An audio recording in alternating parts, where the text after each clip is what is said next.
언제나 명쾌한 해설을 해주시는 전문가 세 분 스튜디오에 오늘도 나와 있습니다. 최진봉 성공회대 교수, 전지현 변호사 그리고 백성문 변호사 세 분입니다. 어서 오십시오. 네, 안녕하세요. 안녕하십니까. 자, 드디어 내일로 다가왔습니다.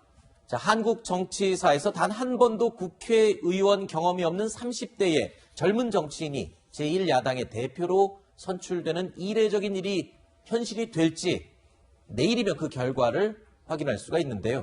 자, 국민의힘 지도부 선출을 위한 당원 투표율도 어제 기준으로 42.4%를 기록했습니다. 최근 10년 동안 이 기록 중에 최고 투표율을 훌쩍 넘은 기록인데요. 자, 국민의힘 전당대회가 이렇게 주목을 받으리라고 예상을 했던 사람들 그렇게 많지는 않았을 것 같습니다. 자, 결과 섣불리 예측을 할 수 없습니다만 지금 흐름으로 볼 때 어떻게 보십니까? 흐름으로 보면 말씀하신 것처럼 섣불리 예측하기는 어려워요. 네. 왜냐하면 다들 본인들이 이길 거라고 얘기를 하고 계시고 주호영, 나경원 두 분 같은 경우에는 당원 투표에서 본인들이 10% 정도 앞섰다 이렇게까지 말씀을 하고 계세요. 그러나 네. 흐름으로 보면 흐름입니다. 흐름으로 보면 이준석 후보의 당선 가능성이 현재 높다라고 볼 수밖에 없습니다. 네. 다만 전혀 그러면 나경원, 주호영 두 분의 당선 가능성이 없냐 그렇게 볼 수는 없어요. 그러나 그렇게 된 경우는 우리는 이변이라고 부를 겁니다 아마. 네. 무슨 말씀이냐면 전체적인 흐름 자체가 이준석 후보의 당선 가능성이 계속 높게 나왔기 때문에 네. 만약에 나경원, 주호영 두 분 중에 한 분이 당선된다고 하면 대표로 선출된다고 하면 그 자체가 이변으로 받아들일 가능성이 있다고 보여집니다. 그렇군요. 자, 어제 국민의힘 당대표 후보들이요 마지막 TV 토론을 열었습니다. 자, 예비 경선을 1위, 2위로 통과한 이준석, 나경원 두 후보는요 마지막까지도 계속 설전을 벌였습니다. 써서 되는 언어와 써서는 안 되는 언어가 있다고 생각을 합니다. 이 후보의 이런 언변이 잘못하면 굉장한 리스크가 될 수 있다. 막말 프레임을 씌우게 해가지고 과도한 젊은 사람들이 이걸 억까라고 합니다. 억지로 까려고 한다 이렇게 얘기하거든요. 우리 이준석 후보는 계속 저한테 아주 공격적으로 말씀을 하시는데요. 망상이 장애인가 맞습니까? 자, 그거 왜 물고 들어가는 거 잘 알고 있습니다. 아니, 본인이 말씀하신 거잖아요. 장애인 비하뿐만 아니라 우리가 같은 편끼리 네. 그런 언어를 쓰는 것이 맞을까요? 사이에 끼어서 나경원, 이준석 가시도친 설전을 보는 것이 좀 불편했습니다. 마치고 나면 좀 빨리 좋은 관계로 돌아갔으면 좋겠습니다.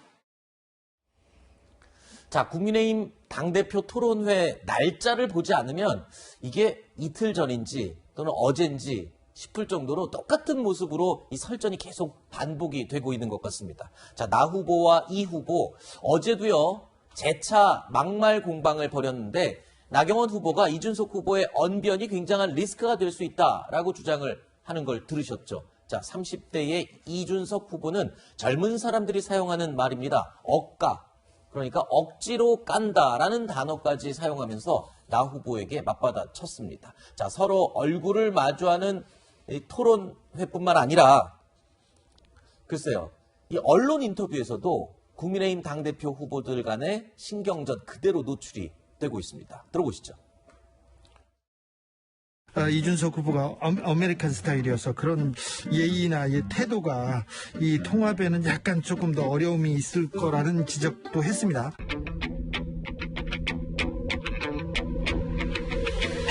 아메리칸 스타일은 대학교 4년 가서 공부해놓고 아메리칸 스타일이라 이렇게 도대체 이해가 안 돼. 아니 그래서 전투력이란 것이 보안 지르고 장애 투쟁 실컷 하고 선거에 지는 것이 전투력이 아니라. 네. 솔직히 말해서 빠루 망치는 좀 심했죠.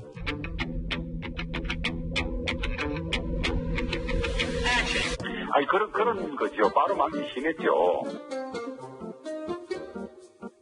자, 조금 전 토론회 영상에서 주호영 후보가 나경원 후보, 이준석 후보 이 둘이 설전을 펼치는 모습이 좀 불편하다면서 선거 마치면 좀 좋은 관계로 돌아갔으면 좋겠다라고도 말을 했는데 자, 본인도 나경원 후보를 겨냥하기는 했습니다. 후보들 간의 감정 섞인 신경전을 벌이는 모습을 보다 보니까요.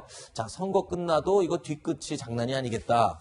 이런 생각이 들 수밖에 없습니다. 예, 뒤끝이 안 남으면 사실 그거는 거짓말일 것 같아요. 그렇겠죠. 우리가 이제까지 많이 봐온 게 있잖아요. 네. 뭐 경선 끝나고 외국으로 가신 분도 있었고, 측근이 공천 과정에서 고초를 겪으신 분들도 있었고, 또 조사를 받느라고 네. 힘들어하신 분들도 있으니까는 저기도 마찬가지일 텐데, 근데 저기서 지금 나온 발언들이요. 네. 과거 MB 박근혜 때 아니면은 뭐 지난 민주당 그 대통령 경선 때 나왔던 발언하고 비교해서 그렇게 심한 건 아니에요. 뭐 네. 아메리칸 스타일이 욕은 아니지 않습니까? 뭐 유튜브식 네거티브라든지 민주당 갔다가 무슨 욕이에요. 민주당도 장점이 있는 당인데. 네. 다만 저 후보자들끼리의 그런 것들은 그렇게 심하지는 않은데 우리가 자 아무래도 우리나라 정서상 나이 차이 때문에 좀 더 그렇게 받아들이는 부분이 있는 것 같고 네. 저기서 후보자들끼리 얘기하는 것보다는 이번 당대표의 역할은 내년에 대선 관리잖아요. 그렇죠. 그런데 일부 후보가 어떤 윤석열 전 총장을 향해서 나왔던 발언들이 좀 지나치다 싶은 면이 있어가지고는 저런 네. 공방들이 더 오고 가는 것 같습니다. 네.